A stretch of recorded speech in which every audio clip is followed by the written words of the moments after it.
ঈদযাত্রায় সড়ক মহাসড়কে ঘরমুখী মানুষের চাপ বেড়েছে। অতিরিক্ত যানবাহনের চাপে কোথাও কোথাও গাড়ির ধীর গতি রয়েছে। এদিকে পরিবহন সংকটের অজুহাতে বেশি ভাড়া আদায়ের অভিযোগ রয়েছে। ঢাকা টাঙ্গাইল ও ঢাকা ময়মনসিংহ মহাসড়কে যাত্রীদের চাপ বেড়েছে। এজন্য চন্দ্রা পয়েন্ট ও চান্দনা চৌরাস্তায় গাড়ির গতি অনেকটাই কমেছে। এখন জন্ম সনদ দিয়ে খোলো বিকাশ স্টুডেন্ট অ্যাকাউন্ট। নিজের বিকাশ নিজে কর। এছাড়া সড়কে যাত্রী ওঠানামা করায় যানজট আরও বাড়ছে। দীর্ঘ সময় দাঁড়িয়ে থেকেও কাঙ্ক্ষিত গাড়ি পাচ্ছেন না যাত্রীরা। উত্তরের পথে ঈদযাত্রায় ভোগান্তি পোহাতে হচ্ছে যাত্রীদের। ঢাকা টাঙ্গাইল বঙ্গবন্ধু সেতু মহাসড়কে অতিরিক্ত যানবাহনের চাপ ও সেতুর ওপর গাড়ি বিকল হওয়ায় যানবাহনের ধীর গতি রয়েছে।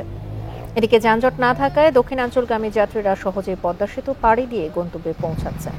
ঢাকা আরিচা মহাসড়কের সাভার অংশ ও নবীনগর চন্দ্রা মহাসড়কে গাড়ির চাপ থাকলেও নেই যানজট।